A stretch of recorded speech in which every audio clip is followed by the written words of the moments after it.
Good afternoon, thank you very much and welcome here to UPMC Nowlan Park, and fantastic summer Saturday here in 2021 is the scene for the All-Ireland Intermediate Camogie semi-final, the first of two that you will get live streamed at the Camogie Association YouTube channel today. I'm Darren Kelly and joining me here is Elaine Aylward. And Elaine, the biggest weekend of the Camogie year so far. We can't wait for this game between Kilkenny and Meath to get going. Yeah, massive weekend across all grades, semi-finals and finals across all grades, and you know, some champions going to be decided this weekend and others seeing if they're going to Croke Park in 2 weeks' time. So massive weekend for these teams and a huge day for Meath and Kilkenny Intermediates here in Nowlan Park. And it promises to be a great occasion as well. Our first game together just over a couple of months ago, these two teams met in the league quarter-final. A late goal, third minute of added time from Maura Kirby, giving Meath a priceless victory. Yeah, a real nip and tuck game throughout, I suppose, and Meath came with that real flourish and, you know, left Kilkenny devastated at the end, and Meath truly celebrated it. So, you know, a little bit of rivalry there built up from earlier in the year, I suppose, and both teams now within touching distance of Croke Park. And of course Kilkenny's one. There is a ticket to Croke Park for the winners here today. We have to have a winner in today. Kilkenny, remember that game, they topped their group coming in. They did suffer one loss to Antrim on the way. Meath took a heavy beating to Galway, but bounced back well by beating Derry. Yeah, it's been an up and down kind of campaign, I suppose, for both teams. Kilkenny had that loss to Antrim early in the group game and a massive win then against Cork in that last game to ensure they topped the group and got the straight passage to the semi-final. Meath, on the other hand, looked to be motoring well, and as you said, took a heavy beating in that last game to Galway, but look, I think they were assured of their place maybe and tried out a couple of things that day, and you know, came through their quarter-final then last weekend in a massive game with Derry, and are here today then on merit. You can see here the atmosphere building up behind there. The officials get themselves in position. Let's run through the two teams.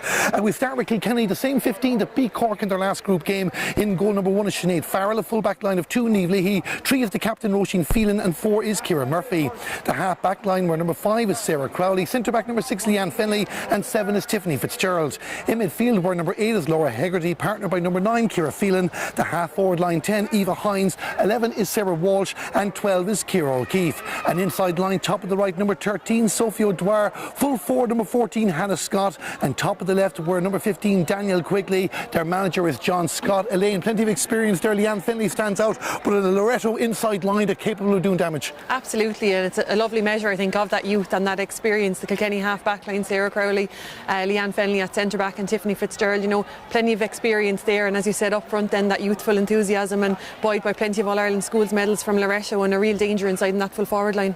It's a Meath team that did play senior only a couple of seasons ago. Their team, the same 15 that beat Derry last week by 2 points. In goal number 1 Maggie Randall, full back line of 2 Louise Donoghue, 3 Ellen Burke, and 4 is Sophia Payne. The half back line were number 5 Claire Coffey, 6 is Maeve Clintz, and 7 is Tracy King. In midfield were number 8 is Aoife Minogue, partnered by the captain number 9 Christina Troy. The half forward line 10 Amy Gaffney, 11 is Grace Coleman, and 12 the vice captain Jane Dolan. And the inside line top of the right number 13 Maura Kirby, full forward number 14 Sinead Hackett, and top of the left were number 15 Megan Tyne. Elaine, Jane Dolan's always a name that stands out with the achievements she's had in her career. Maura Kirby is probably the lead player of the year. Yeah, absolutely. You know, Meath, plenty of experience. We speak about Kilkenny experience on one hand. A lot of this Meath team have played senior camogie in the past couple of years and are obviously anxious to get back up there again. Really formidable half forward line there with Amy Gaffney, Grace Coleman, and Jane Dolan. So that mix with that Kilkenny half back line, and expecting a huge battle there today. And around the middle of the field, Aoife Minogue and Christina Troy, 2 big physical players for Meath there. So Kilkenny will look to curb their influence as best they can. We can't wait for this game, where we guarantee we're not leaving Nowlan Park until we have a team going to Croke Park in a couple of weeks' time. Join us again in just a couple of moments. Myself and Elaine better leave the vicinity here and let the teams get on. The referee is Kevin O'Brien from Limerick, right behind us here, and when we're back in a couple of moments, we have live commentary, full match coverage of Kilkenny against Meath in the All-Ireland Intermediate Camogie semi-final.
Welcome back here to UPMC Nowlan Park, the All-Ireland Intermediate Camogie semi-final. I'm Darren Kelly, joined by Elaine Aylward in the commentary box, and we're getting ready for Kilkenny against Meath, throwing in at 2 o'clock, just about 3 minutes away.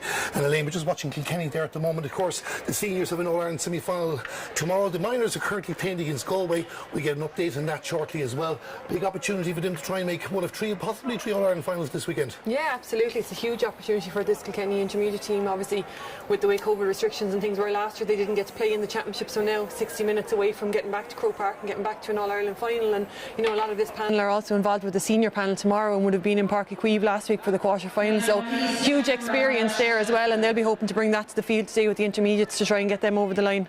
Well, the Meath team just in their huddle, but I think we just heard the call for a Ron Levine in just a moment, and there we go.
A very sunny Nowlan Park, Kilkenny. You can hear the supporters showing their appreciation. Just before throwing, Elaine, we were just talking about Meath as well. They were going well before COVID last year. 4 wins out, 4 in the league. They got stopped at the semi-final stage of last year's championship. They'll be desperate to try and get back to senior camogie. I think so, and as I said beforehand, you know, these players have experienced Croke Park, they've experienced intermediate finals, and they've also experienced senior camogie, so they'll be anxious to get back there. They'll know they're well capable of maximising themselves when they get up there, that they're able to compete at that level. So, you know, I suppose the disappointment from last year's semi-final will definitely carry a little bit of hurt into today, but look, it's a new year. As I said, they've been going well throughout, and they look to carry that experience now into today's game. The referee is Kevin O'Brien from Limerick, and we're just getting ready for the throw-in. Kilkenny attacking the goal to the left in the first half. There wasn't much between them, as we mentioned already, in the league quarter-final. Indeed, Kilkenny were leading 3 minutes into injury time before Maura Kirby got the goal that put Meath into a semi-final. They lost that to Antrim in the end. The play has started, and it's Meath on the attack. The number 11 is Grace Coleman, sending it down towards the corner. Number 15 is Megan Tyne. What a time she's having at the moment. An All-Ireland senior football final to look forward to next week. Can she make it 2 trips to Croke Park in September? Kilkenny will have other ideas, bringing it out towards the 65-metre line. Christina Troy, the captain for Meath, wins the ball and sends it in towards the attack. And Kilkenny getting their numbers back. Sarah Walsh prepared to watch. She came off the bench in the league senior Division 1 quarter-final against Limerick that same day that Meath and Kilkenny met in intermediate. Claire Coffey, one of the experienced campaigners for Meath, Christina Troy. Good block down on that occasion by Laura Hegarty for Kilkenny, and the ball is just hovering inside the 65-metre line. Plenty of players getting their first touch. Excellent touch there from Ciara O'Keefe, and Ciara O'Keefe goes onto the space, gets inside the 45-metre line, goes for that post.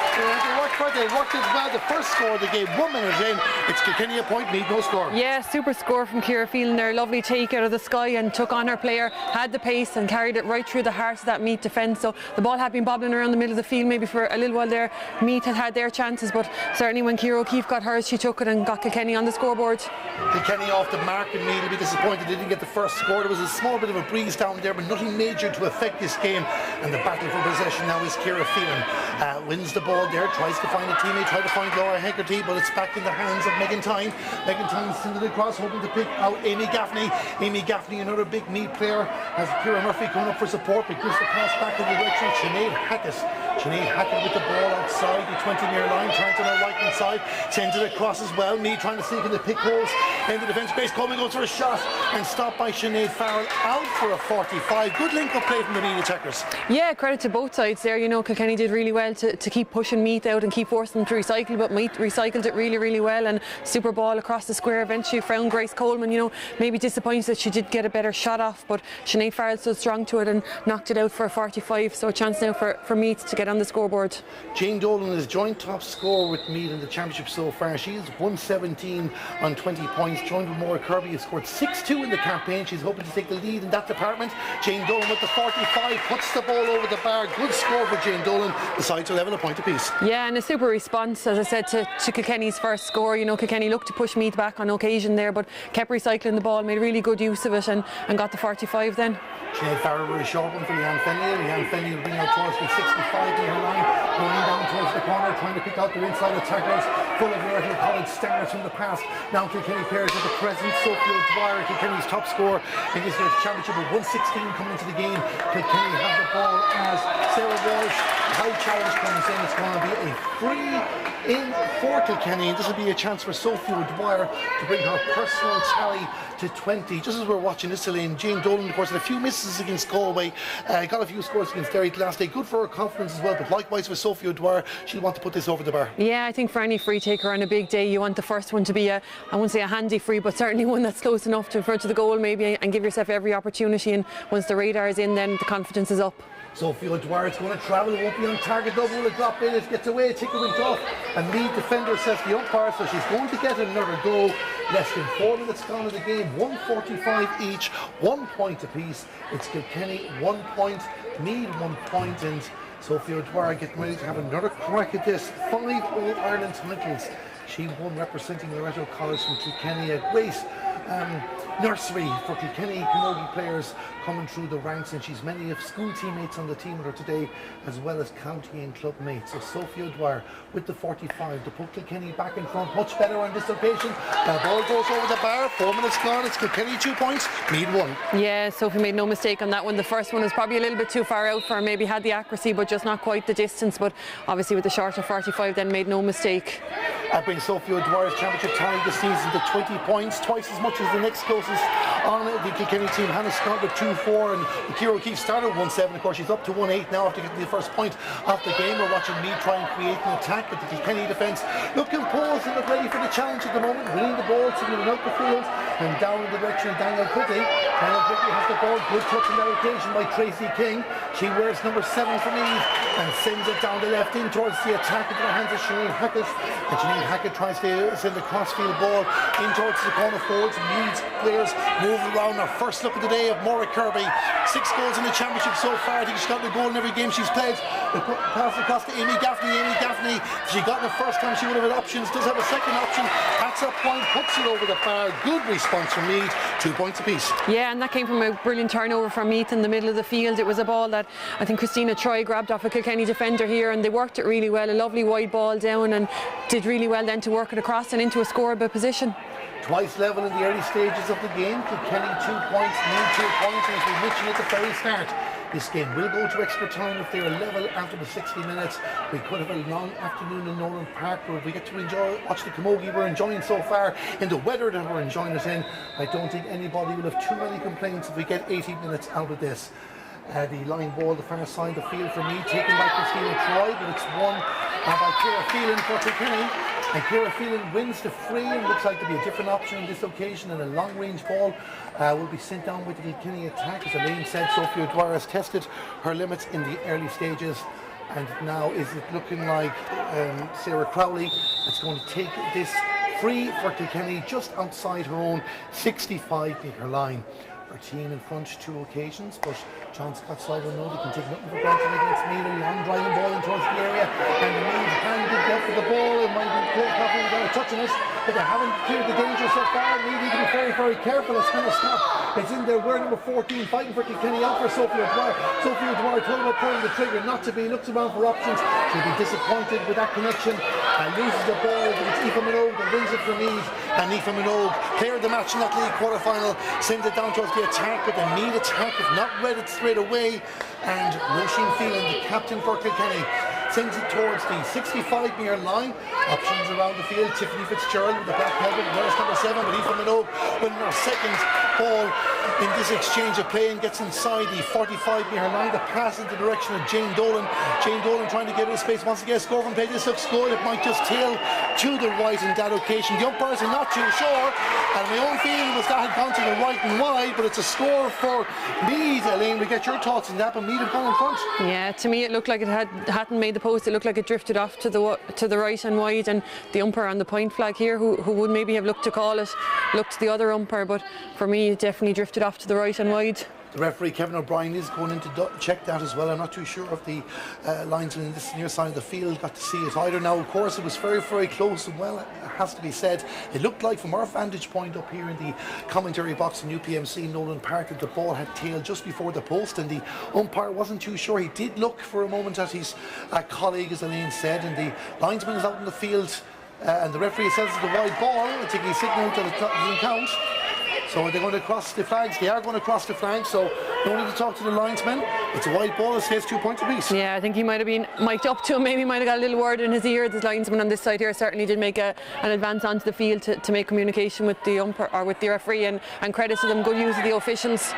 Megan Tyne wins the ball for Meath, and Meath growing in confidence now as the two passes come to Grace Coleman. Grace Coleman inside the 65-metre line, turns on the right side, sending in Meath, trying to expose Maura Kirby inside. But she's taken down in that occasion.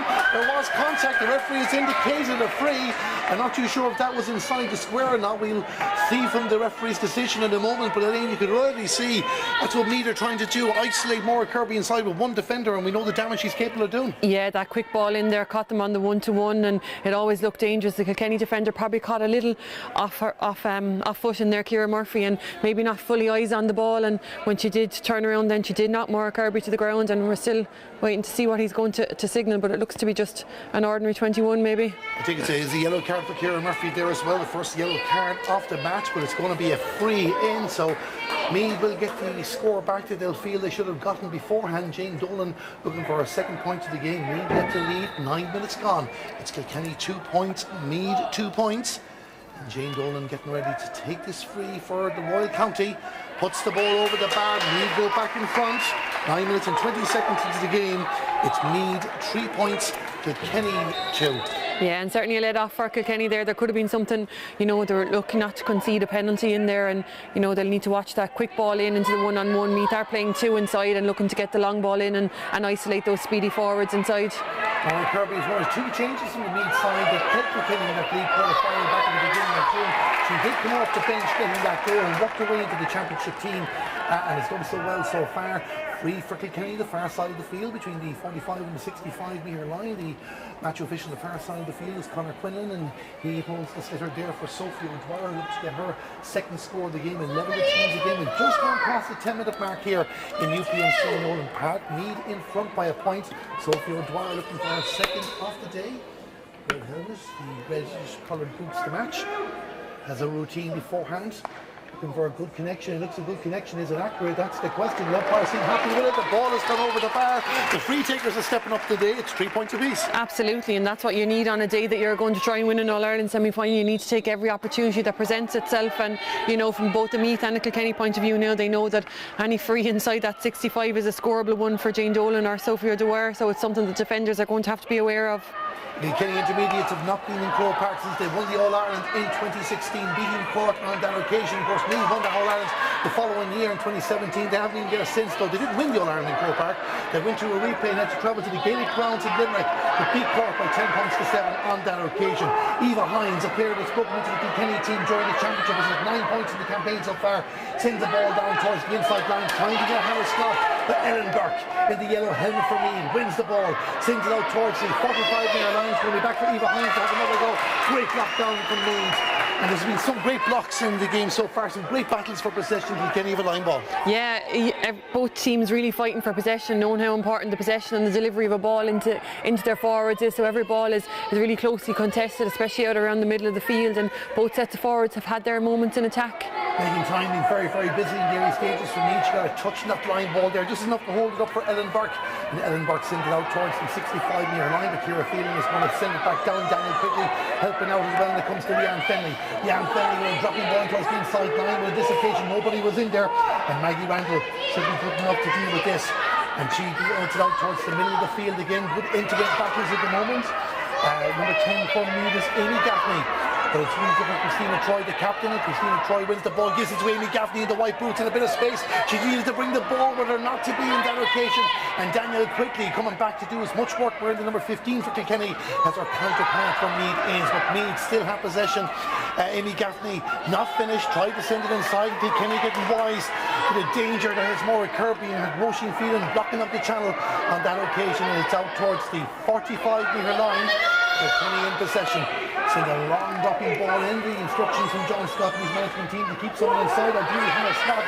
This is Hannah Scott wearing number 14 for Kilkenny, trying to get away from Ellen, but she goes to the shot, and that ball goes to the left and wide.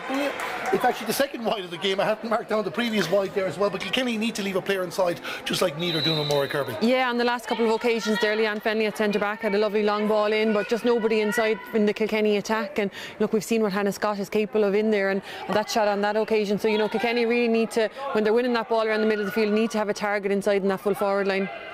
The ball's out in the middle of the field again. It's won by Jane Dolan. Watton's getting involved in the action, gives it to Claire Coffey.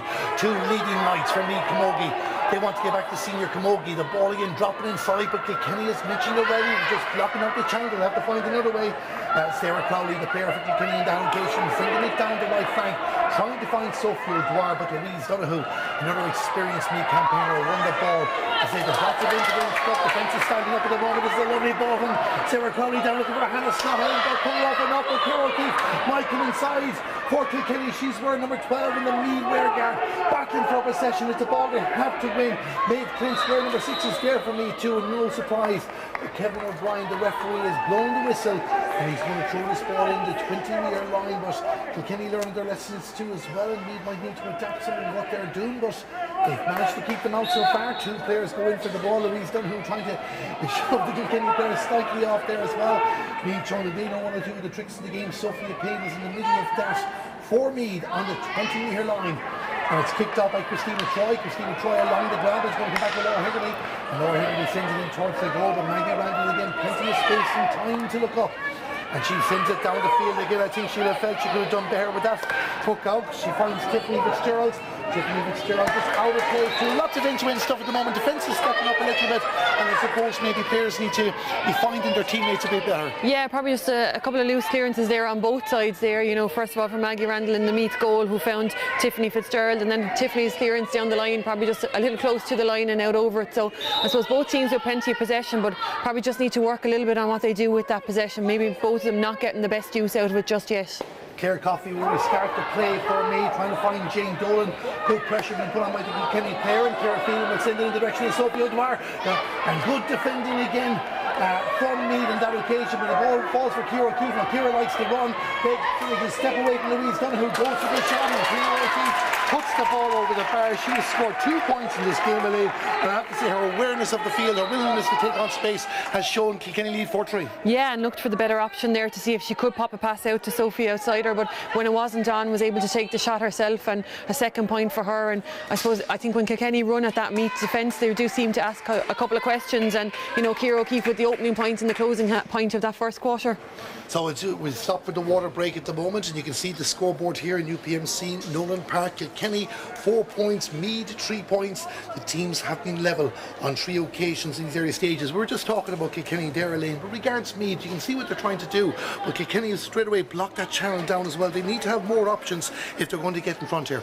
Yeah, Roisin Phelan has sat back a little bit in front of that full forward line now to try and cut out the ball that's going into that Meath attack inside. And look, as we said, we've seen what they're capable of in there. They got a one-on-one situation and were unlucky maybe not to get a penalty out of it. So we do know what they are capable of back there. As you said, Kilkenny look to have cut out that avenue of attack now with the spare player in front of them, but Meath Meath probably need to use the channels a bit more up the two sidelines and utilise the pace and power they have there. They're probably breaking even around the middle of the field at the moment. As I said in commentary, both teams have probably had equal possession, and both will maybe be a little bit disappointed with what they've done with that possession. But look, it's the opening 15 minutes of an All-Ireland semi-final. You're going to have a couple of nerves, and as both teams settle into it now, they look to get better possession, better use out of the ball that they have won.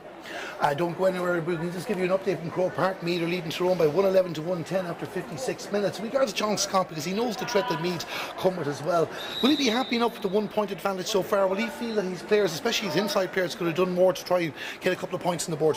Yeah, look, I think he'd probably be happy that they're a point up in the first instance. It was nip and tuck there for most of that opening 15 minutes. Probably will look to, they have threatened the Meath goal a little bit and just maybe haven't made the back's job too difficult at present. Probably haven't got a clear shot in at goal, but they do look like they're capable of creating something. But at the same time, he's going to be very conscious, as we said, the Meath attack up front and what they're capable of. So, he'll look for a little bit more maybe from his defence as regards the delivery into that full forward line, and will certainly look to keep somebody in that full forward line to try and get as much scores out of the possession that they get in there. We've no update at the moment on the minor match between Kilkenny and Galway, but as soon as either myself or Elaine have the details on that, we will come back to you. That play is just going to be start with Maggie Randall for the Meath goalkeeper, pucking the ball out, so she gets a good distance on the ball as well.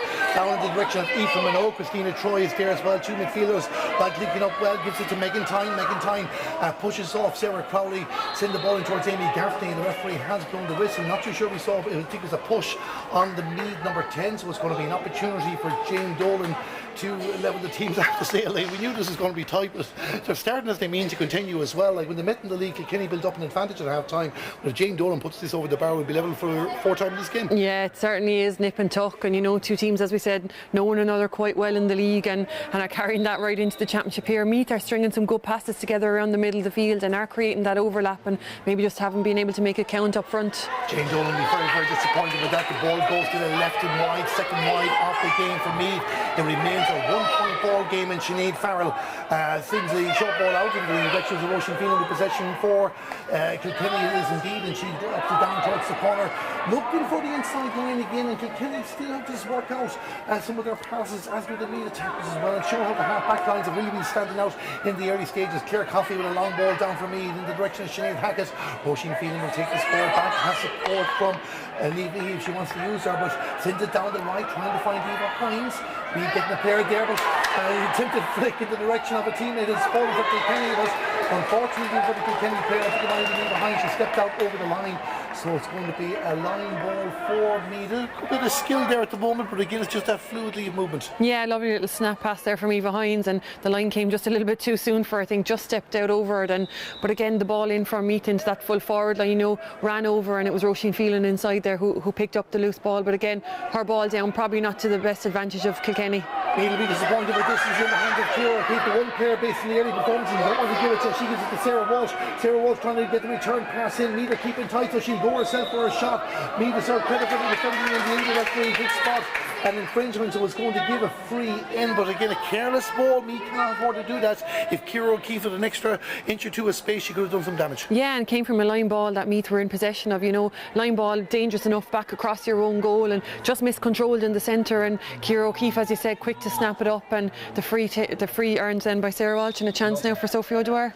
Sophie O'Dwyer to take the free just outside the semicircle, slightly to the left of the post. You'd imagine she'd be okay to put this over the bar.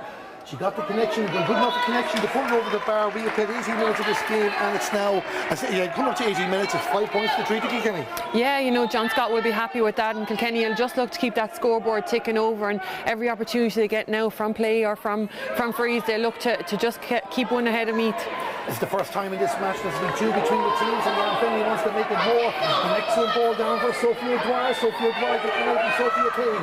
The battle of Sophie against Sophie. Now mixing up the names here for the moment, but Sophie Payne is the Meath player. We're number 4, Sophie O'Dwyer, the Kilkenny player.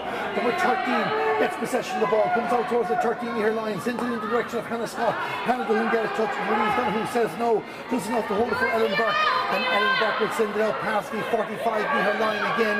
Kilkenny with the ball. Ciara Phelan just overhit the pass in the direction of Daniel Quigley, and Meath The two number 15s battling with each other. It doesn't happen every day in the game of Camogie. Taking time for Christina Troy in her own battle with Laura Hegarty at the moment. Kilkenny just reading those little breaks well inside the 65-metre line. Sends a dropping ball towards the 20-metre. Kilkenny, or Meath, dropping the players back to hold off the Kilkenny onslaught, not making it easy. Claire Coffey with the ball. The referee says it was a free. I think it was inevitable when contact was made that the referee was going to give that decision.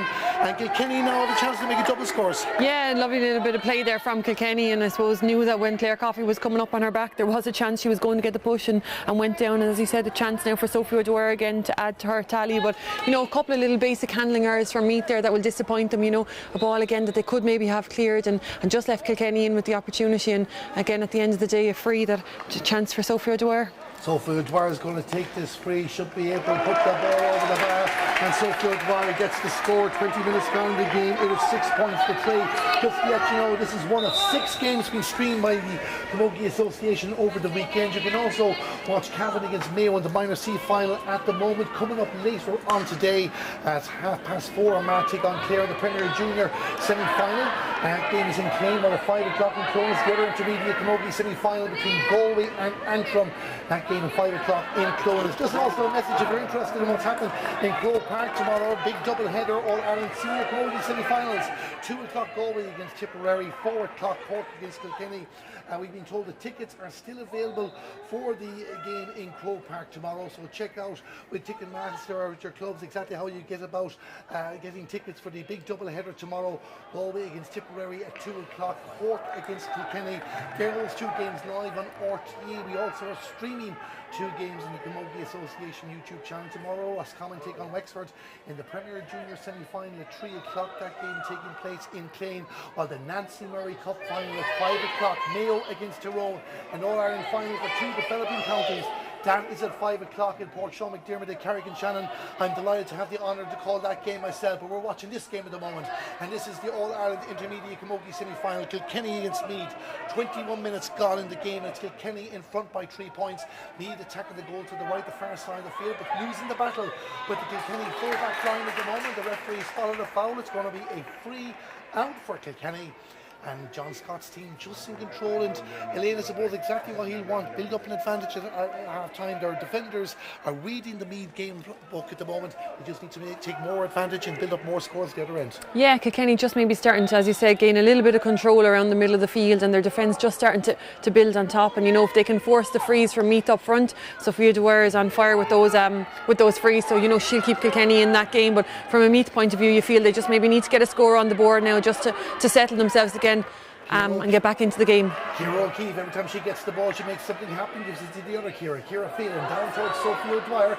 Sophie O'Dwyer in the 45-metre line, with Meath getting the bodies in there. You can't fault Meath for their work rate at the moment. They're playing like a team that believe they can win an All-Ireland title, and of course, why wouldn't they? All 4 teams still left this champion, well capable of beating each other. Leanne Fenley with a ball in the direction of Hannah Scott. Louise Donoghue, the Meath number 2, should win the race, but it hasn't necessarily won the race. And what way will the referee interpret this? Because shoulders came together, which is something I think you're allowed to play now. I think it's going to be a Meath free out. Yeah, I'm not sure what way he's going to call it. He's certainly going in to talk to someone. It looked to me that maybe Hannah Scott Hurl was maybe pulled, and there's probably a little bit of 50-50 in there after that. But and often the forward will get the benefit of the doubt, but on this occasion it is going to be a Meath free out. I'm assuming he's interpreted that the attacker played with the player. I think a yellow card might be a bit harsh there as well. We've had 2 of them in the game so far for Kilkenny, but either way it's a free out for Meath, and they won't complain. Maggie Randall, the goalkeeper, the vice captain, along with Jane Dolan, the team captained by Christina Troy. She is in the middle of the field. She is wearing number 9, and Meath have the ball again, won by Grace Coleman. Sent in the direction of Megan Tyne up towards the 45-metre line. The referee spots a foul. This will be a chance for Meath as well, and they really need to get some of these scoring opportunities. Meath have not scored since the 9th minute of the game. That is 14 minutes ago, nearly 15. And Jane Dolan will be looking to put this over the bar, bring it back to a 2-point ball game. Very much in the contest. The linesperson on the far side of the field says it wasn't that close. I actually think Jane Dolan's been slightly hard done by there. But either way, it's a free in for Meath. Can she put this over the bar from about 50 yards out? Takes the free, has the power, has the accuracy. The white flag is raised up. A score that Meath needed, Elaine, and it's 4 points to 6. Yeah, score both Meath and Jane probably both need it, you know. Jane had missed one just before that, so you know a good score to get them back in, and they did need to just get back up on that scoreboard as Kilkenny looked to be, you know, just eking ahead a little bit at that time. So huge score for them now, and they look to build on it. Kilkenny wanted to restart play very, very quickly. You can, of course, when it's a wide, when it's a score, you have to wait for the referee to give you permission. So Sinead Farrell will have another go. Sends it down towards the opposing 65-metre line. Well taken in that occasion. And Eva Hines was the player that won it, but haven't held on to it. I said haven't held on to possession, Meath making it difficult, and so far it's back in Meath's hands. Sophia Payne sends a crossfield ball into space, hoping that Aoife Minogue can get on that, but Tiffany Fitzgerald wins the ball for Kilkenny. Down the left-hand side of the field, hoping to find Sophia Dwyer, but Louise Donoghue is there again. Shows her awareness there. Meath just going in, playing with too much fire on the inside line. The three defenders are there. Kilkenny bringing in the artillery to help out. The referee says the ball has been killed. So it's going to be a throw-in ball on the 20-metre line. The one thing that Meath won't want to do is concede a goal. So it's going to be a throwing ball on the 20-metre line. So we'll wait to see what happens here now. Who's going to win possession of this? Ball is thrown back in. Meath defenders need to hold this down. They want to build in the point. They just got to get themselves back in the contest. It's Ciara O'Keefe, 2 points of play in the game so far. She's going to lay off for Eva Hines. Great bravery from Eva Hines to win the ball, looking for a 10th point of the championship. Meath's defenders didn't make it uneasy. The ball drops short, and it's going to be a clearance for Meath. And we can tell you, if you're a Meath supporter watching this game, great news for your minor footballers. They have won the All-Ireland for the first time since 1992, beating Tyrone by 112 to 111. The senior lady footballers in Coach House next week. Will the senior camogie team be there? They have a free on the 65-metre line. Sarah Crowley not happy with the decision. And the referee, Kevin O'Brien, going to have a word with the sideline official, the far side of the field. The decision's not going to change. Aoife Minogue is going to take this. This would be a big score for Meath if they could make this one count on the scoreboard. You know, a ball they turned over on their own 21 a few minutes ago and worked up the field to win this free, so a huge free for them. Aoife Minogue, she's scored 110 in the championship so far this year. You can see the breeze just picking up a little bit there, the far side with the camera now. It's one of the flags in particular is indicating an advantage for Kilkenny, so it'll be a great effort if Aoife Minogue can put this over the bar. How dare I doubt the midfielder. Aoife Minogue gets the score. It's a 1 point ball game, 5-6. Yeah, perfectly weighted score across, you know, as you said, against into the face of that breeze, and made very little of it from the 65, and a super score for Meath. And you know, you feel Kilkenny now are the ones that need a response. So Sinead Farrell restarts the play again, gets a good drive down. Both goalkeepers were able to get distance on the ball. Eva Hines wins the ball for Kilkenny, an opportunity now to launch an attack. Meath get the player in, a close contact to the ball was snagged, but it's a free given to Kilkenny. There'll be a chance for Sophia Payne to get a score back. It's only, how long is it now? It's just about 7 minutes since Kilkenny scored. Just Meath got the 2 points in, but Sophia Payne will look to restore a 2-point advantage just to the outside the D on the right hand side. Sophia Payne will fancy herself, Sophia O'Dwyer, sorry, will fancy herself to put this over the bar. But Sophia O'Dwyer with the free for Kilkenny puts the ball over the bar. We have played 27 minutes, it's 7 points to 5. Yeah, and another lovely strike from Sophie. You know, she's really on fire with those frees today, but Meath will be disappointed from that point of view. You know, they worked hard to get that point back there and to cut the difference, and then came down the field and gave away probably an easy enough free. Sophia O'Dwyer with the score for Kilkenny, 7 points to 5, and Meath's been possession again. Jane Dolan just couldn't get the ball in her hands, so it's going to be a line ball for Kilkenny just outside inside their own 65-metre line. Oisin Phelan leaving the ball off for Tiffany Fitzgerald. Looking at the clock, just over 2 minutes to half time, 2 points between the teams. Tiffany Fitzgerald wearing number 7, another of the Loretto Brigade. She only did her leaving cert in 2020. Ball breaks finally for Jane Dolan. Jane Dolan sends it down. Of course, as I mentioned, Tiffany Fitzgerald doing her leaving cert in 2020 when she was starting first class. Jane Dolan was scoring 5 goals in the league match against Nowlan back in 2008. Ciara O'Keefe, crossfield ball down the 45-metre line, trying to get the inside line involved with Sophia O'Dwyer. Gives it back to Daniel Quigley. Daniel Quigley will go in the run. Next move up the field inside the 45-metre line. Chance here for Daniel Quigley to get her first degree game, and Daniel Quigley puts the ball over the bar. 29 minutes in, she's off the mark. There's 3 between them again, 8-5. Yeah, lovely score for Kilkenny, really well worked, and you can see what they're trying to do with the pace that they have inside in those forwards, you know, players coming off the shoulder, breaking the tackle, and then on that occasion a lovely score and for Danielle Quigley. So Maggie Randall will hope to do better. In fact, she can't be faulted with too much of the puck out. She is finding players that just haven't taken advantage. She's getting distance this time going for Christina Troy. Just can't get the first touch at the moment, and Kilkenny put enough pressure on to force the ball to break and then take it and send it down between the two 65-metre lines. 2 minutes injury time.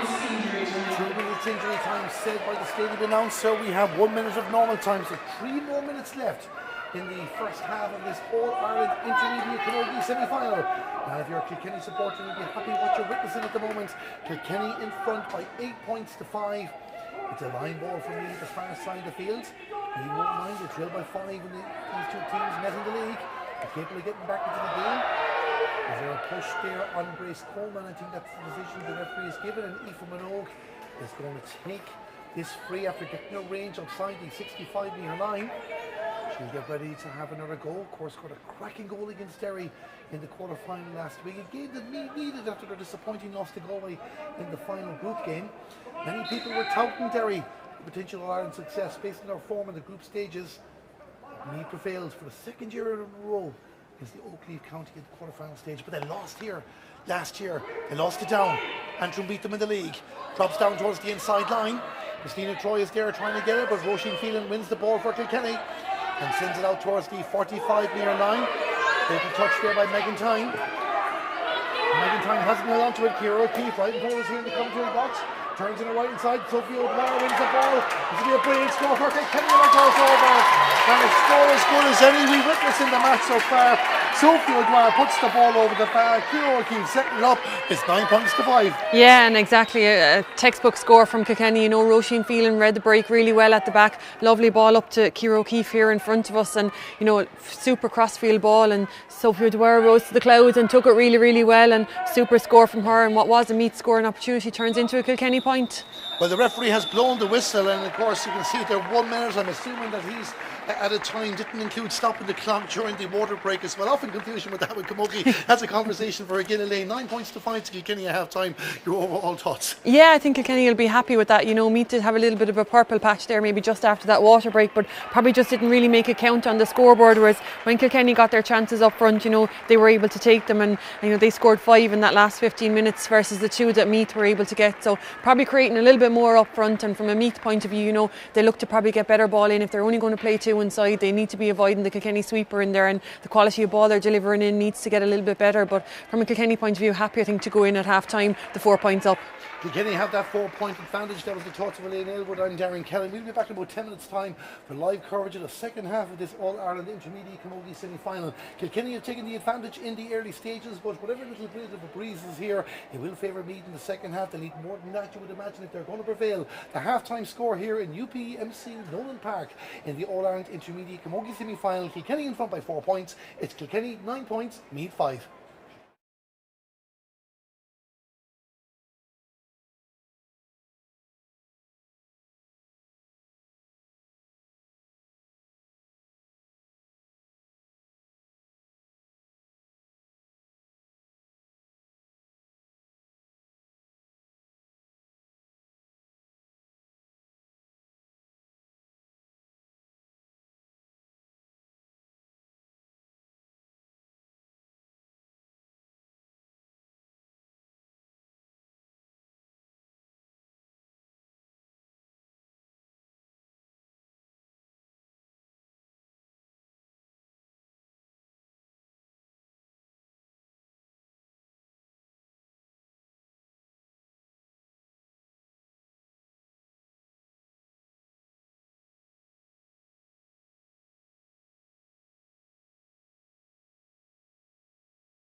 Welcome back here to UPMC Nowlan Park. This is the All-Ireland Intermediate Camogie semi-final for 2021. I'm Darren Kelly, joined by Elaine Aylwood. It's Kilkenny 9 points, Meath 5 at half-time. With the Meath team on the field, we're just waiting for Kilkenny and Elaine, of course, another 30 minutes. Really looking forward to it. Be interesting how Meath approach this the third quarter. Yeah, I think they're going to have to go after it in this third quarter. You know, it's a big quarter to try and keep in the game, trying and tack back a couple of scores and get back level with Kilkenny, and maybe ask some questions of Kilkenny from there. You know, for much of that first half of the second 15 minutes of it, they kind of played the game on Kilkenny's terms, and Kilkenny made a count on the scoreboard, whereas Meath struggled at the far end to make that count. So, you know, they'll be looking for a big 15 minutes here from their forwards.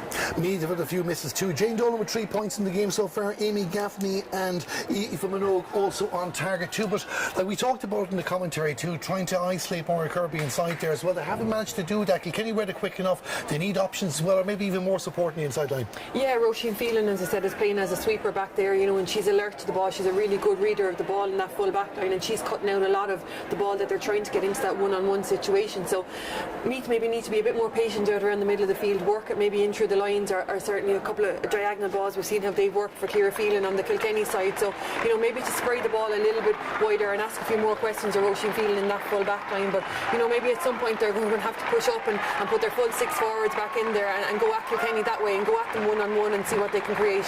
Kilkenny are just going back into the field. As you mentioned Roisin Phelan, I have to say the two names who was catching my eye in the first half are Roisin Phelan and Ciara O'Keefe. Yeah, certainly. You know, Ciara O'Keefe has had the first points that first half and the last one, and has been involved in a lot of the play, has made some brilliant catches here and played some lovely diagonal ball, and we saw from her first point that she has that speed as well. So, you know, if she does need to take on that Meath defence, she's well capable of drawing players and can strike from distance as well. So I'm sure that's something that Meath will look to shut down in the second half. Kilkenny scores. Sophie O'Dwyer with 6 points in the game. Ciara O'Keefe was mentioned there with 2, and Daniel Quickly also on target. Kilkenny attacking the goal to the right in the second half. Now I've talked about breeze, I'm probably building it up a little bit, but it's very, very minimal. You can see there a couple of positional switches with me. We haven't been told about any changes in personnel. If we have any of those, we will let you know as soon as we have them. For those interested in the minor A Camogie semi-final, today's score we have, and that was Galway 115, Kilkenny 210. The other game we're live streaming at the moment, the minor C Camogie final 2021. Cavan in front of half time by 1-5 to 5 points against Mayo. The ball is being thrown in with the second half here in Nowlan Park. Kilkenny 9 points, Meath 5 points, and Tiffany Fitzgerald. Where's number 7 for Kilkenny, trying to move it down the left flank. An excellent take again from who else but Ciara O'Keefe. Ciara O'Keefe sending it across, but Claire Coffey has done very, very well for Meath in this game so far. She wins the ball back, and play is moved towards the 65-metre line, but Meath will want a couple of scores. There is one change from Meath straight away. 18 Slattery. Some people will consider a surprise she didn't start. She is on the field to play. We'll tell you who 18 is on for in a few minutes' time as we watch the attack from Amy Gaffney down the left. It's going to be a Meath 3. Number 22, 18, Slattery, replaces number 6, Maeve Clinch. Maeve clinches the substitution there for Meath. 18 Slattery coming on. A bit of a surprise for the centre back to go off lane, has to be said. Yeah, she had been playing that wing back for a lot of that first half, but to bring on a forward and I suppose to take off a centre back maybe shows that Meath are going to go a little bit more attacking up front. But it does look like Megan Tyne actually has dropped back to right half back to pick up Ciara O'Keefe. So if that is the situation, that'll be an interesting move from Meath maybe to try and curb Ciara O'Keefe's influence on this game. Well, something interesting there. Leanne Finlay got a yellow card there. I'm not too sure was something said afterwards or for the challenge that was committed, but either way, she's the third Kilkenny player to get a yellow card in this match. We'll get your thoughts on that in a moment. We watch Jane Dolan. She needs this free field to go over the bar for her confidence as much as anything else, and Jane Dolan delivers, puts the ball over the bar. The 3-point ball game, 6 points to 9. Yeah, I think the yellow card for Leanne Finlay may just have been for a little flick across and may have made a bit of connection with the helmet of 18 Slattery when she was on that last run, and Leanne put the hand up straight away to acknowledge it to the referee, and the advantage was given. I think Christina Troy, the Meath captain, has gone back as centre back as well. Certainly Grace Coleman went in for the throw-in at the start of the second half, but this is Kilkenny's first real attack. Can they get Hannah Scott onto the ball? Sophie O'Dwyer is there as well, and hard work being put in by Ellen Burke, who was fought hard for the Meath cause during the opening 30 minutes. Support is coming in there. You can see Sophia Payne with the red helmet battling for possession, but Kilkenny look like they still have control of the sliotar if they haven't got it into hands yet. Eva Hines is there as well, but it's holding in by Sophia Payne, and she sent it across. Good awareness there, good work. It's Aoife Minogue would be there, and one number 8 chases the other number 8, but it's Aoife Minogue has support from Christina Troy pushing up the field. She wants to use it, but Aoife goes herself. Probably should have released that ball a bit sooner. Christina Troy doesn't look happy with the pass didn't come. Kilkenny win the ball back, but an excellent hook from Jane Dolan in that occasion takes a bit of sting out of the Kilkenny ball, enough to get awkward as Grace Coleman comes in to fight for possession. The referee was putting a hand out there, decides to put it back down again. Now on the two teams to play a bit of hurling, get on with it. Jane Dolan with the ball, a hook from Daniel Quigley. She wears number 15 for Kilkenny, has a point in the game, sends it down towards Ciara O'Keefe, but that ball will break for the number 7 Tracy King, and Tracy King sends it down again. A bit of tennis between the two teams as Laura Hegarty launches a Kilkenny attack, and Sophia Payne, another player that's really standing out for reading the breaking balls, sends it out the field again. And I think a tough in a lane in this game as we watch this attack. Both teams trying to gain territory like rugby as much as in team possession. It looks like it's going to be a free in here for Kilkenny. Yeah, a couple of lovely little pieces of skill there. That last flick from Leanne Fennelly read the ball so well coming through the Meath defender and drew the player, stayed long enough and got that lovely interception. Then Kilkenny probably a little bit overplay in the middle of the field, turned it over again, gave Meath the opportunity, and a super catch from Sophia Payne there back at cornerback. You know, she played the spare player for a long time with that first half, and likewise with Roisin Phelan at the far side, read it really, really well and cut out a lot of that Kilkenny attack. So, you know, a huge couple of minutes of play there, and it looks like Kilkenny may be the ones to get the score on the scoreboard at the end of it. It looked like for a moment Eva Hines was running for the ball, and she has scored a couple of frees in the championship so far, but she was only getting it for Sophia O'Dwyer. I would have been surprised if there was a change in the free taking. Sophia O'Dwyer already with 6 points in this game. Now the referee is having a chat with the umpires down near the goal as well, so I'm not sure if there was something there that we missed here in the commentary box. The linesman is coming over to help out as well. The minor match has gone to extra time. Kilkenny 3-13, Galway 1-19, and we'll keep you updated as soon as we get scores. Well, we don't need to be giving you an update in the commentary box. You heard it there from the stadium announcer too. The minor A semi-final between Kilkenny and Galway, 3-13 to 1-19. Elaine's going to have a quick check what's happening with Cork and Dublin in a moment too, and she'll tell you all about that. Not just keeping you updated on what's happening here in Nowlan Park, we're keeping you updated on all camogie action around the country, and we'll give you scores from Cavan against Mayo as well. But the referee now, we'll see what was seen here, but is he calling Tracy King, the Meath number 7 over? He's calling the Kilkenny player over as well. Is it Eva Hines? No, Eva Hines is not. It's not Eva Hines coming over. I think it might be Ciara Phelan actually. And so the referee, something was spotted by one of the umpires, I think, Elaine, and it looks like we're going to have a couple of yellow cards here. Yeah, I think there might have been a little bit of afters after that last ball that Sophia Payne caught out there. There was a little bit of afters maybe between the two players still contesting for the ball that may have already been gone. So drawn his attention to it maybe by the linesman here and the two umpires, but as I said, the yellow card each for them and move on with the game. It's actually Daniel Quigley, the Kilkenny player, and Tracy King, the first for me, but 4 yellow cards in the game for Kilkenny, so they'll be getting a bit nervous about that. They certainly don't want to have to try and finish this match with 14 players. However, we're back on the freeze, 5.5 minutes into the second half. Sophia O'Dwyer looking to restore a 4-point cushion for her team, puts the ball over the bar. Kilkenny go back 4 in front, it's 10 points to 6. Yeah, and she really has been unerring from those frees today, you know, really punishing Meath up front for any indiscretions, and you know, it's something I'm sure they would have spoken about at half time, and you know, making Kilkenny work maybe a little bit harder for their scores and not to afford them the easy frees. So the ball is sent out the field there as well. Not too sure if we've an update in Cork and Dublin. If not, we'll check it again in a moment. But the ball is back in around the middle of the field as Jane Dolan tries to inspire a Meath comeback. But well read, Leanne Fennelly. She's getting a little touch there as well, holding on to the ball, surrounded by 2 Meath players. She still has control. The Slayer has done very, very well. Support is there, but it's back for Grace Coleman. Grace Coleman sending the ball across the 45-metre line to Sinead Hackett. Sinead Hackett looking for her first off the day. This might drop over the bar for Meath. It does drop over the bar. Sinead Hackett, the player, hasn't scored in the game so far. She has now 7-10. Yeah, and again a great response from Meath to that last Sophia O'Dwyer free, you know, and that's what they've been doing early in that first half before they let Kilkenny get the little lead. So, you know, Meath now an important ball for them. They look to win it back and try and close that gap again. Half time in the other Tesco Ireland minor A camogie semi-final. Cork 8 points, Dublin 8 points.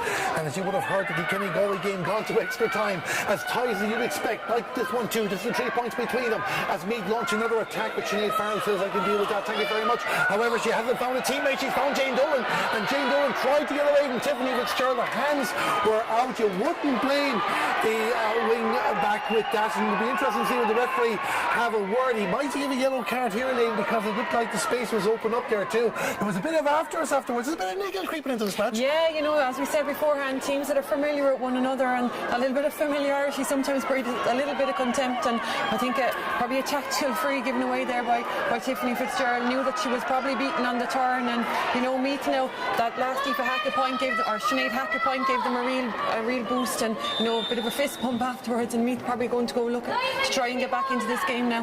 There's also 5 yellow cards for Kilkenny, and if you're Kilkenny's aboard, you might be getting a bit concerned because it could be something technical that ends up down to 14 players. Jane Dolan has missed that free, and you know, how will it affect the confidence? She had a few missed frees in the game against Galway. It remains a 3-point ball game, 10 points to 7.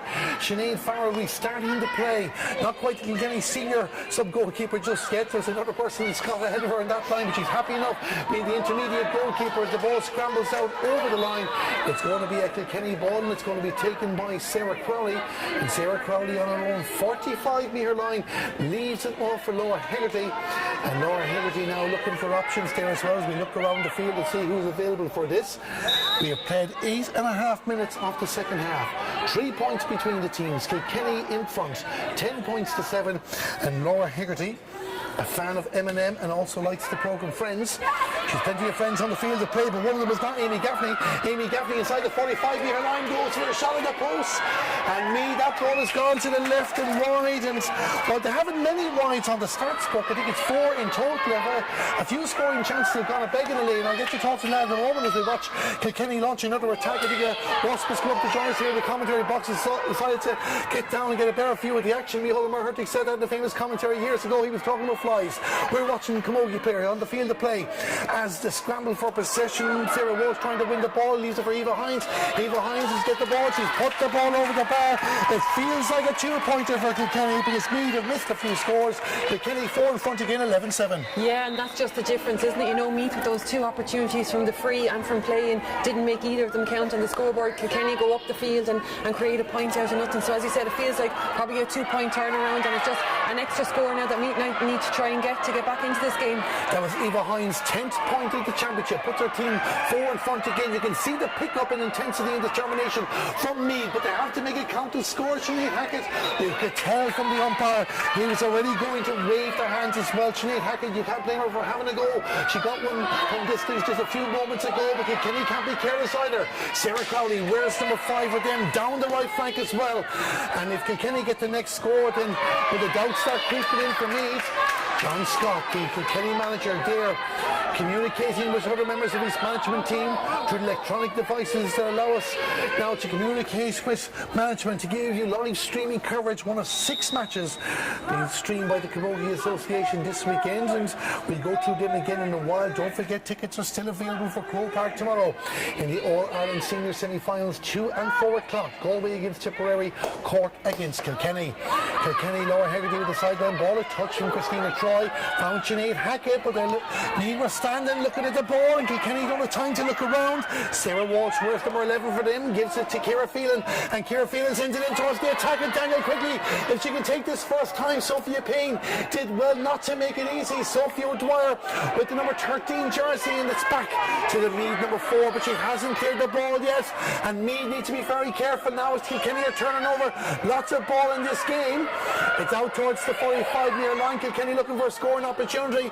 Eva Hines sending it in towards the post. That ball goes out to the left and wide, but you just get the feeling, Elaine, here that whether Meath are getting hesitant at patches, I know there's a bit of determination and attack, that Kilkenny are turning over a few chances there and another score or 2, and you have to feel they're being in control of this. Yeah, just that last ball down in front of us here was probably a ball Meath could have claimed, and just a little bit of hesitancy, and Kilkenny nipped in and got the win. And you know, you just feel that Kilkenny now are starting to drive on a little bit, and Meath will have to come up with answers quickly if to stay in this game.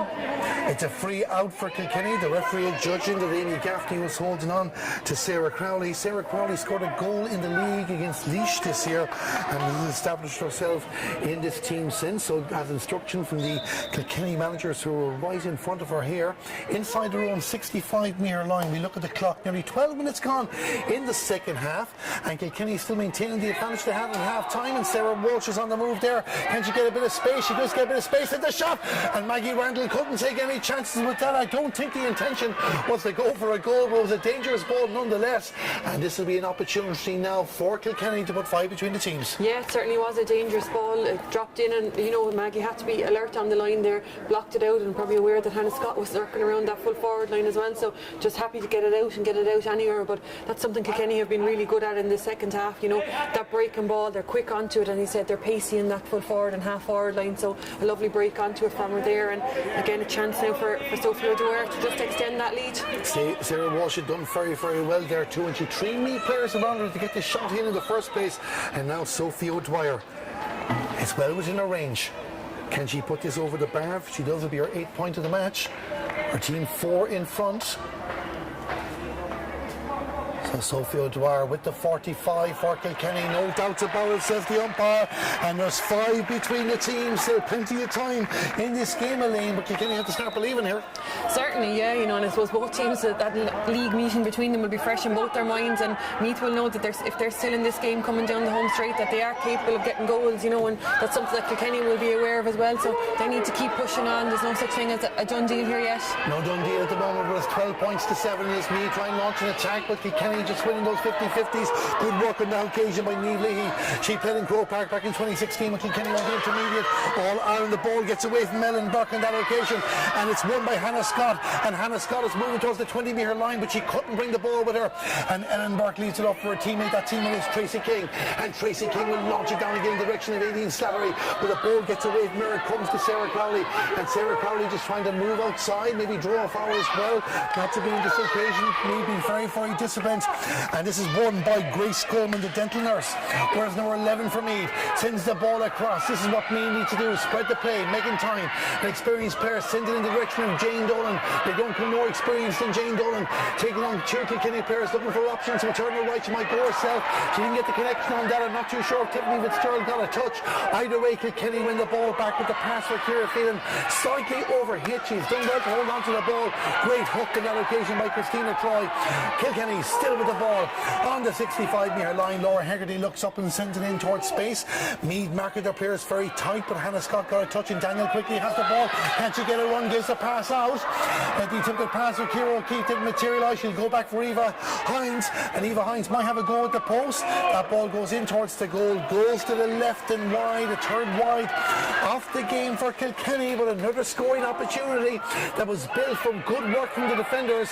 Meath don't waste any time, and right not to, as Christina Troy has the ball from the puck out, overhit again, and that's 2 scoring chances gone away from Meath Elaine there, and they'll be very, very disappointed. Yeah, it was a super restart, gained possession really well from it, but then just the wrong option inside with that direct ball in from Christina Troy, and scored an effort that really just amounted to nothing. I just missed the score there from the minor A semi-final. It was announced by the stadium announcer. We'll get that for you again in a moment as Sinead Farrell restarts the action, trying to pick out Ciara Phelan. Christina Troy missing the touch as well, and Ciara Phelan sends it down towards Sophie O'Dwyer. Sophie O'Dwyer going to take on Louise Dunhill. Tries to skip inside another, tries to get range for a shot. Didn't get the touch. Good defending from Meath, and well taken by Ellen Burke. All-Ireland winner in 2017, the Meath full back gets the ball out the field, but it's going to be a line ball for Kilkenny, and that's exactly what John Scott, his management team, will want as the clock continues ticking away. 16 minutes gone in the second half. We have a water break coming up as well, with 9 points to 5 at half time. So despite the extra bit of intensity and determination from Meath, they have lost this third quarter on the scoreboard by 3 points to 2. They got 3 goals the last time these 2 teams met. They will definitely need 1 or 2, you would feel. Now the line ball taken along the ground in the direction of Eva Hines, but Tracy King wins it for Meath, tries to get it out. A touch for Aoife Minogue. Aoife Minogue didn't hold on to it. Laura Hegarty there for the Kilkenny cause as well. Is she on the ball? The referee indicates it's a free out, that the Kilkenny player fouled the ball, and it's Meath. Can they get a score before we take a break? We're having a look there. Is the referee going to signal for the water break? No, they're waiting for Maggie Randall, the goalkeeper, to come out and take the free.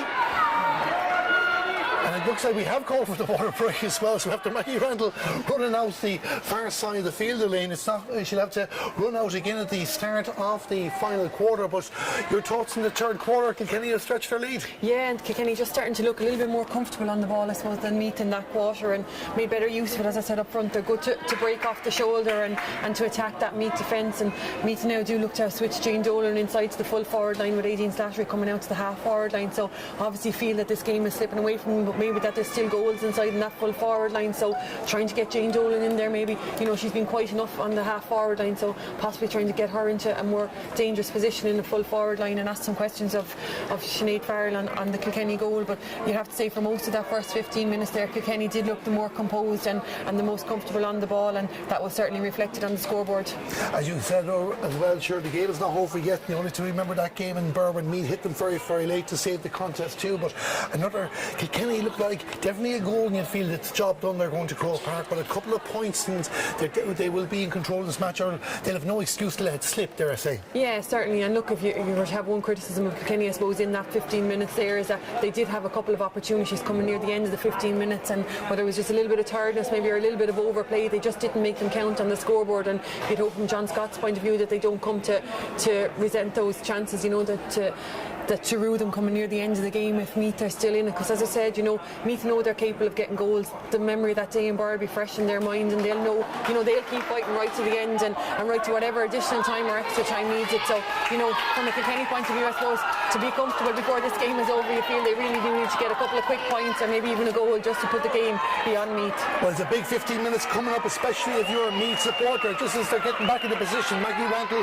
will take a free the far side of the field. Cavan lead Mayo by 5 to 7 points in the Tesco All-Ireland Minor C Camogie final, while Dublin has scored a goal in the Minor A semi-final against Cork. It's currently Dublin 1-9, Cork 11 points. Both those games started at 2 o'clock. We'll give you an update on Kilkenny and Galway when we have a latest score from the extra time in that match. We're 119 to 313 after normal time. But Meath have 15 minutes to rescue this game, or Kilkenny will be sending one team at least to Croke Park. Let's see what happens. Grace Coleman, I was about to say, has the ball for Meath. Pressure being put on by the Kilkenny defence, and again Kilkenny have managed to win the ball. They've certainly won more of these breaking balls coming out of rucks or battles in the game. Didn't need a real scoring opportunities, but needed a few chances too. Need to take them. Jane Dolan with the ball, turns to the right hand side, goes for a shot, and that ball goes to the left and wide. And maybe I'm just giving the feeling of Meath supporters there at the moment, because that would have been a perfect way to kick off the final quarter. Yeah, and it was the ideal tonic for the move in, for putting Jane Dolan in there, you know. But they've turned this one over inside from the short puck out, so this will give them, you know, that point back maybe, and there certainly seems to be a bit more of a pep in Meath's step since that last water break. Well, they're putting in their chips, they're going all in, and they have to as well if they want to get back to Croke Park. Meath will feel, after their relegation from senior 2 years ago, that they were disappointed to drop down, that they would have got back to first year, but they didn't get there after their loss in last year's All-Ireland semi-final to Down. It's Kilkenny, it's Nowlan Park today, it's Jane Dolan with the free, puts the ball over the bar. It's a 4-point ball game, and we have 12 minutes to go here, and they needed it. Certainly, and Jane Dolan probably needed it. You know, she had that effort from play gone wide just beforehand. She's had a couple of frees, you know, uncharacteristically enough for Jane go wide again today. So, you know, had they got a couple of those, they'd certainly be a little bit closer at the moment. But as it stands, you know, they seem to be the ones that have brought the intensity since that water break. 5 points in the game for Jane Dolan. That's her 25th point of the championship, with 122 if you want to add it up. But Eva Hines has the ball for Kilkenny, gets to the 65-metre line. You have to give credit to the official. He's letting them get on with it at times. And even though he's dished out a few yellow cards, he doesn't normally blow the whistle too often. Aoife Minogue with the ball for Meath, send it back down the field again. Can they get another score? Can they bring it back to a 3-point ball game? They will if Amy Gaffney has anything to say about it, but she has to get the ball away from Leanne Fenley and her teammates first. Ciara Phelan inside her own 65-metre line to Sarah Crowley. Sarah Crowley has it up, thought about taking on Sinead Hackett, does it, but goes out wide, and she gets away. 2 Meath players coming to meet her. Grace Coleman doing well to block her on her tracks, but there's a player in front, probably should have given the pass sooner, and stepped out over the line, so it's going to be a Meath ball, and Ciara O'Keefe was in front of Sarah Crowley. She's not happy with the decision. She shakes her head, but this is going to be a Meath ball nonetheless. Who is going to step up to take it? It looks like that it will be Claire Coffey. Claire Coffey was the Meath Player of the Year in 2017, a soaring star in 2021, and a player that will give everything for the Meath cause in these final 11 minutes or so to save this game and keep her side in contention. Dare I say, go to extra time with Sim Faith later on. She's given the ball away though. It's back in the hands of Laura Hegarty. The ball won by Ciara Phelan first. The advantage being given by the referee, and it's going to be a free for Kilkenny on the 65-metre line. Will Sophie O'Dwyer come out to take this? I believe she will. We know, Elaine, that this is outside Sophie O'Dwyer's range, but the Meath defence will have to be very, very alert. I don't see many Kilkenny players pushing forward. She'll be looking for someone here. Yeah, you know, she needs to put this ball dead, because as it stands, it's 2 Kilkenny players inside that 21. You know, if this doesn't go over the bar, doesn't go dead, Meath have the numbers inside to build from the back again. So from a Kilkenny point of view, they'll be looking at it. Is out in the 65. We saw one in the first half, I suppose, didn't quite make the distance, but you know, Sophie will be putting all her might behind this one to try and get it over. Laura Hegarty slightly in front of her, but she's going herself. She wants to get one from distance herself, and that's exactly what she does. Sophie O'Dwyer, apologies for doubting you. She puts the ball over the bar. There's 5 between them again. Yeah, and that's probably why Kilkenny had that few Sophie numbers inside. They probably knew better than we did that it was going to go over the bar, but a super score from her, and you know, came from a period there where Meath had brought a little bit of intensity, but again, it's Kilkenny get the score on the scoreboard. 13 points to 8. What can Meath do to save this game? But Kilkenny have the ball again down the field, not wasting time. An extra player there is Louise Donoghue, but Louise Donoghue hasn't managed to take the ball. Daniel quickly with a touch for Meath, trying to play it along the ground, trying to pick out Hannah Scott. Tracy King, the veterinary nurse, comes to the rescue, helps to get out to the 45-metre line, but only as far as Ciara O'Keefe. Ciara O'Keefe trying to give it to Sophie O'Dwyer, turns it back towards the other side of the fields for Sarah Walsh, and Sarah Walsh goes on a run, gets within range, goes for a shot at the post. Maggie Randall needs to get this away very, very quickly, and indeed she does. Spotted the white boots of Amy Gaffney. Probably got too much in that. Meath have to keep this in play, have to keep possession of the ball, and Amy Gaffney does well to keep that. Send it down towards the inside line, trying to find Jane Dolan. A touch there from the Kilkenny defender. The referee blows the whistle. I'm not too sure was it a foul committed on that occasion. It looks like it's going to be a free in for Meath. And nothing after the ball was hit, so it's coming back here towards the 65-metre line. Christina Troy is going to take this, so a reprieve from Meath. I'm not too sure, or Meath I should say. I'm not too sure how you interpret that, Lynn. No, I thought Amy Gaffney did really well to control that ball there and broke the tackle from Sarah Crowley and got a good ball in. I didn't see anything illegal in the tackle from Sarah Crowley, but obviously the ref felt that he did and called the play back. So Christina Troy is going to take this, made her debut for Meath back in 2008. Will she go directly, or she send it in towards the house? Meath, you would feel, will need a goal at some stage. Will now be the time she goes directly herself. This might carry, but will it be accurate? Not to be, says the umpire. It goes wide. I think it's 8-3. Extra time is Kilkenny 3-16, Galway 123. Galway in front by a point in the middle of extra time, that minor A semi-final, 123 to 316. That's why we paused for a moment so we could hear the latest score on that occasion. Christina Troy with Meath 8 wide off the game, and the back to the far side of the field, Tiffany Fitzgerald sending it down towards the attack, looking for Daniel quickly, but Sophia Payne will win this for Meath. Takes on the Kilkenny corner forward, moves up towards the 45-metre line and drops it towards the 65-metre line. Has support there. 2 Meath players go for the same ball. One gives it to Reeve Minogue, and Reeve Minogue to Christina Troy towards the inside line again. Meath looking for this big score to get themselves back in the game. They trail this match by 5 points. They'll come for Maura Kirby. She hasn't got a goal in this game yet. Has been taken down. You feel it's a free in. It's a free in for Meath now. What decision will be made here? Well, I can tell you, Niamh Leahy is not one of the players with a yellow card. If one is coming, but it's going to be a free in for Meath. And Jane Dolan will take this. The referee is going to have a word with the Kilkenny number 2, and I think this is going to be the 6th yellow card of the game for Kilkenny. I think she's nodding, looking at him going, I can't even argue that one with the ref. I knew exactly what I was doing, you know. Kilkenny will be disappointed. They had the numbers back. They probably should have, you know, they should have dealt with it better, but they didn't. They left the opportunity there, and, you know, no better player than Marie Kirby to nick in on the back of it, and Kilkenny forced to foul, and, you know, a chance now for Jane Dolan if she will go for it. Jane Dolan. This is a big moment in the match. We look at the clock. There's over 6 minutes remaining. 13 points to 8 to Kilkenny. What do you do? Jane Dolan, all the experience there, has often gone for goal. She's got a goal against Kilkenny in the league. Will she go high? Will she go low? She goes high, puts the ball over the bar, brings it back to a 4-point ball game. Plenty of time left in this game. It's 13 points to 9. Yeah, another score just to give Meath a little bit of impetus on the scoreboard and out the field, and they'll know now that if they can work the ball into their full forward line, that they have the potential in there. As you said, Kilkenny haven't picked up a couple of yellow cards, 2 in that full back line now, and that's certainly something the Kilkenny management team needs to be looking at. Both cornerbacks on yellow cards and Meath going in search of a goal. The ball goes out over the line right in front of us here in the commentary box, and Aoife Minogue is going to take the sideline ball. Well, that's usually Kilkenny ball, so Aoife Minogue's not going to be taking it. And I think there's a bit of confusion here, so the referee might just throw it in altogether. So the 2 number 9s, Christina Troy and Ciara Phelan, go over the ball, but it's the third player, Ciara O'Keefe, that wins it. And me being a bit slow there coming to meet this ball, well, when I say that, it's making time. I should never doubt her in a race. She comes from behind to get the ball, gives the pass out in the direction of Claire Coffey, and Claire Coffey on the 65-metre line. Me looking to open up gaps, hit Kilkenny very, very quickly. The referee spots a foul. Is it a free out or free in? Tiffany Fitzgerald was on the ground. The referee is walking towards the free, but it's Kilkenny player standing over it, so it looks like it's a free out. I think he wants to have a word with a Meath player. There's not enough Meath players in the book, says the referee Kevin O'Brien, so he's going to try and put a bit of balance in that. 6-1 on the yellow card, counting 18 Slattery. That was going to make that 6-2. He has been consistent in his application with the yellow cards, even if he's dished out an awful lot of them. He's been firing them out consistently all day since we started here, but credit to him on that occasion. I think 18 Slattery did come over the top of Tiffany Fitzgerald's neck, and it was probably the connection with the helmet and the head high tackle maybe that he was punishing on that occasion. So Kilkenny now going to introduce some fresh legs, because I think you probably don't sense it from the camera and stuff, but the heat down the pitch side there, so even before we were there, is exhausting, and trying to get some fresh legs in there now could make all the difference. We were on the field for about 5 minutes before the match, and we can tell you we felt it as well.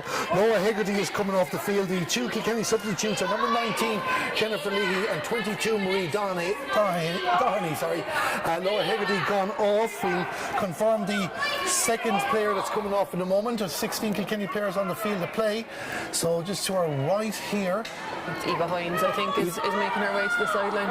Eva Hines, the player making way. So 2 changes for Kilkenny, using their bench as well.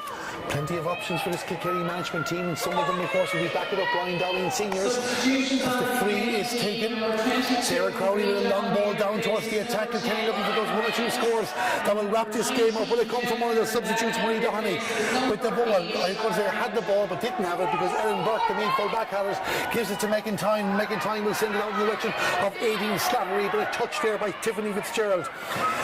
Tiffany Fitzgerald trying to get the ball. She wears number 7 for Kilkenny. Has support from Sarah Crowley as well.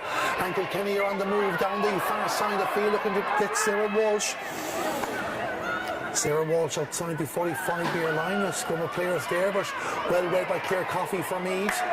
But again, the ball goes out, and sometimes Meath have one ball and just can't keep it in play lane, and it's proven to be a major difference in this game. Yeah, they've done really well on occasions to turn over Kilkenny and maybe break down the Kilkenny running game up front, but then just haven't retained possession and haven't been able to clear to their advantage. And when you allow speedy players like that in Kilkenny half forward line to get a second chance at it, they'll punish you. And these couple of rooks now and a couple of contested balls like that will run the clock down, and Kilkenny will be happy to do that. It's energy sapping, but they're ahead on the scoreboard, so they won't care how long these balls take.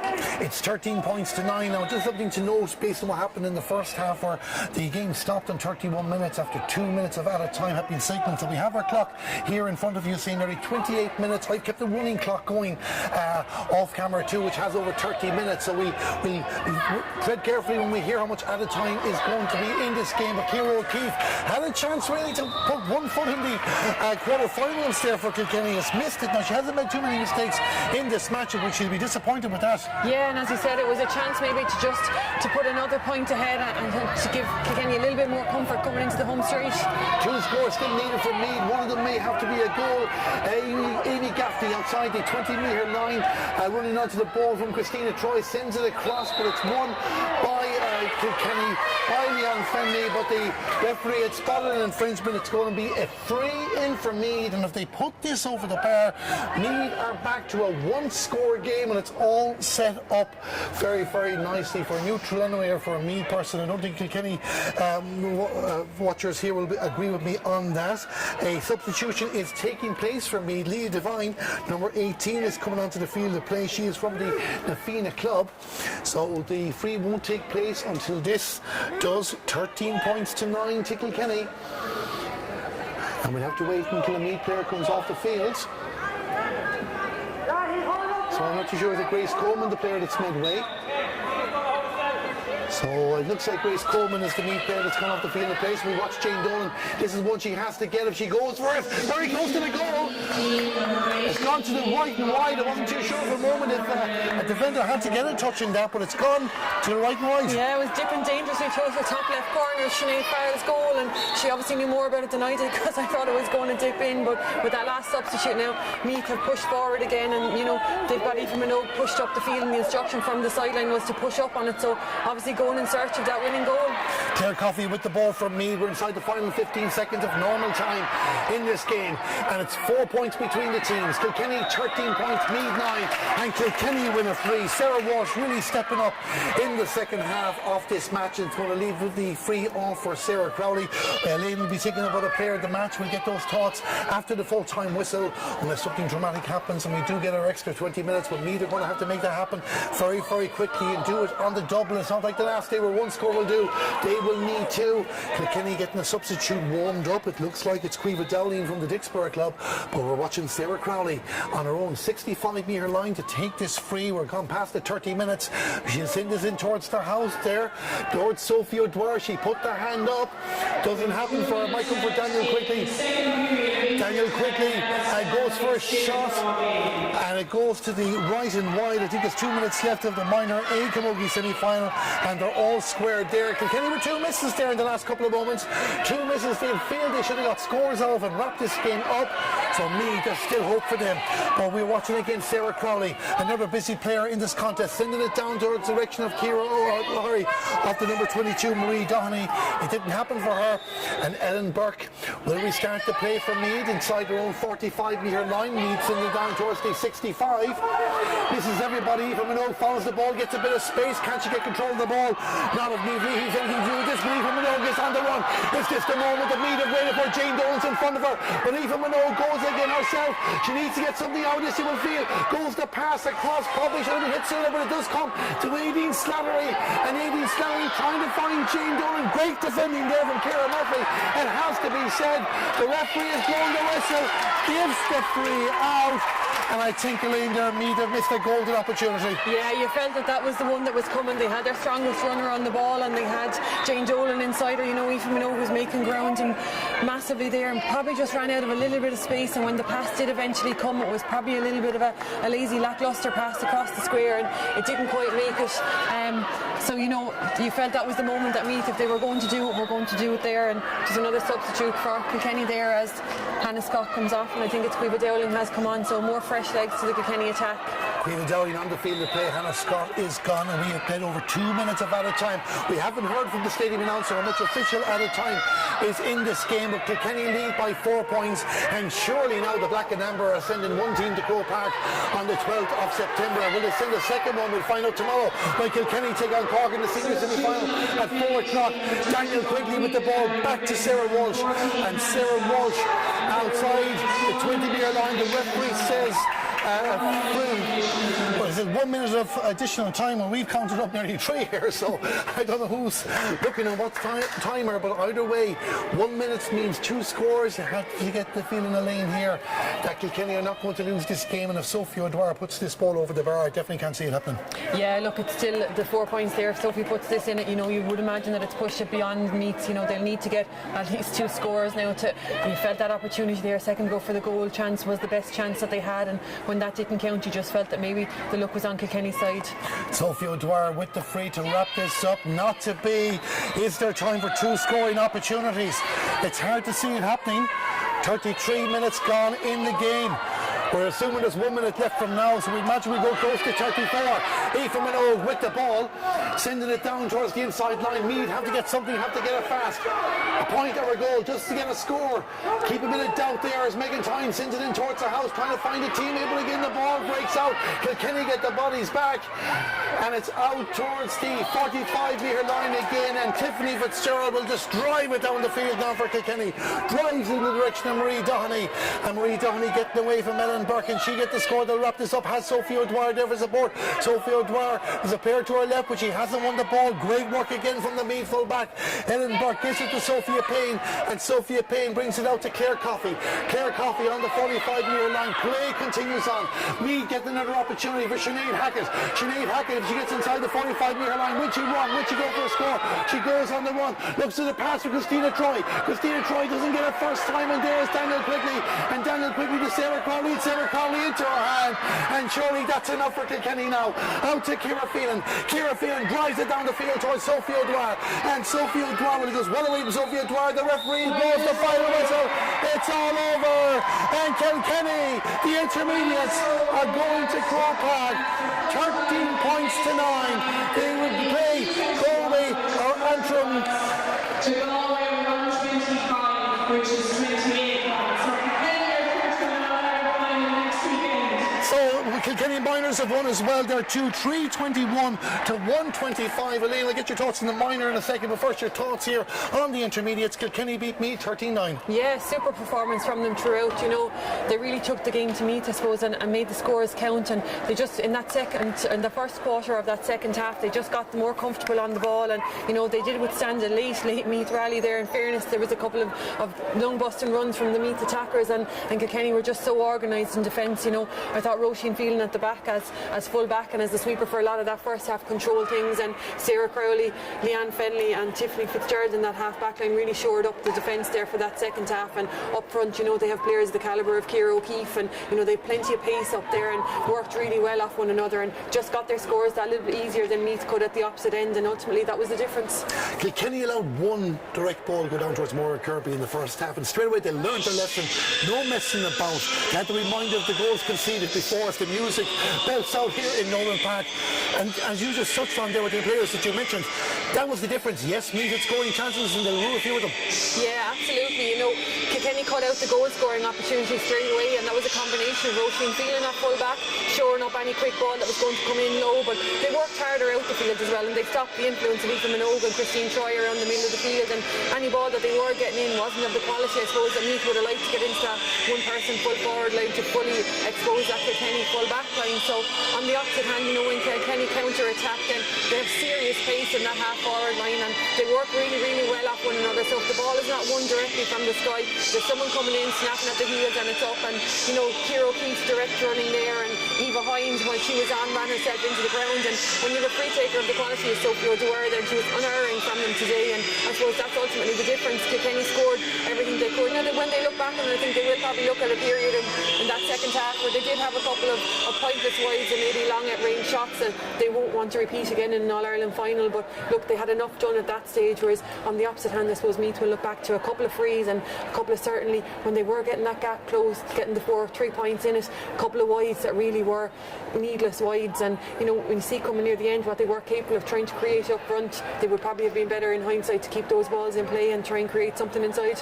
As you mentioned, Kilkenny turned the ball over numerous times. Sometimes Meath spilled possession over sidelines they didn't have to, but Kilkenny were able to mix the game up. Like Sophie O'Dwyer, she missed one free, she didn't miss anything else the rest of the game, I think, too. Now there was a few misses at the end that John Scott will use as the stick to beat them lead into an All-Ireland final as well, but you could tell that the work with the seniors is helping too when they do the training matches as well, because there was a mix of play, different players were stepping up at different times, and you know what, they always had more options. Yeah, they did have more options up front, and you know, I think that half back line, I spoke about them beforehand, I think they were the ones that really shone through there for me in that second half. And when Kilkenny needed it most, Leanne Fennelly got a super block there on a dropping ball at one stage, and it cleared it back out 20 yards. Sarah Crowley at right half back had a super game for them, and you know, they're three players that are playing with the seniors, so obviously the pace of their hurling, the pace of everything is up to a standard. And you know, speaking to some of the Kilkenny girls beforehand, they knew they had been training really, really well, but I suppose it's until you get out into championship that you really know how well you're going, until you come up against the likes of Meath. And unfortunately for Meath today, they just didn't have a response to Kilkenny.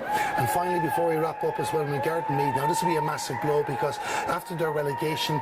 Again, it's a second semi-final where they didn't play as well as they could. Like, they got 8 points, I think, last year against Down. They got 9 points in this game as well. You know, they're a team with attacking firepower. It's much more than that. Yeah, you know, we're constantly talking about that attacking firepower up front, and their goal getters and their names we're so used to getting big scores with, and just on the days that it matters most, they just don't seem to be able to create it. And as you said, they got that one-on-one ball in the first half and looked to create maybe a goal scoring opportunity. It didn't come off, and they just didn't look to have a plan B from there, I don't think. And unfortunately for them, you know, they just weren't able to create. As I said, Kilkenny just seemed to be able to get the scores that little bit easier, looked a lot more comfortable on the ball, and ultimately Meath weren't as good. They look credit the Kilkenny backs, they put pressure on them all over the field, and as I said, curbed the influence of the Meath midfield and the quality of the ball then that was going into that full forward line. But you just felt, as you said, Kilkenny were able to mix it up a little bit, either go long or go short, whereas Meath just didn't really seem to have a response to plan A when plan A wasn't working. And finally, in Kilkenny angle, the stadium announcer couldn't have time to bear announce the minor results at the same time that the final whistle goes in the intermediate. 2 Kilkenny teams are through to All-Ireland finals ahead of the big match in Croke Park tomorrow. Yeah, you know, the result here, I suppose, got a clap, and as the clap was starting to build, the announcer announced that the results of the minor match, and then that clap turned into a big roar. So, you know, 2 of the 3 games down, and I suppose the last time the minors were or the intermediates were in Croke Park with the seniors on the same day, it was a good day for Kilkenny. So, you know, it will obviously give Brian Dowling and the girls a huge boost going into Croke Park tomorrow. You know, they obviously won't have paid a huge amount of attention to anything else that was going on other than their own game this week, but you know, they are training with this intermediate team. There's a good crossover of girls, and you've sisters involved across both minors, intermediate and senior panels. So look, a rising tide brings all boats with it, and Kilkenny Camogie certainly is on the up ahead of tomorrow. So, you know, they will take it as a huge bonus going into tomorrow's game. We'll see if it's a marble tribble tomorrow, but here Kilkenny's intermediates are through to the All-Ireland final in Croke Park on the 12th of September. Always in control of the scoreboard after building an advantage in the second quarter, and definitely punished any Meath misses to overturn possession on occasions. Who will they face? We'll join our Camogie Association YouTube channel at 5 o'clock for the game live in Clones, McKinney and Wheel and Galway against Antrim to determine Kilkenny's opponents in that game. But here in UPMC Nowlan Park, it's Kilkenny victorious. They won this game by 4 points on a final scoreline of Kilkenny 13 points, Meath 9 points. I'd like to thank Tomas and Tommy on camera and production. Of course, Elaine Aylward here in the commentary box. Kilkenny celebrate on the double with their minors, but their intermediates are going to Croke Park. Hope you enjoyed our coverage, and thank you very much.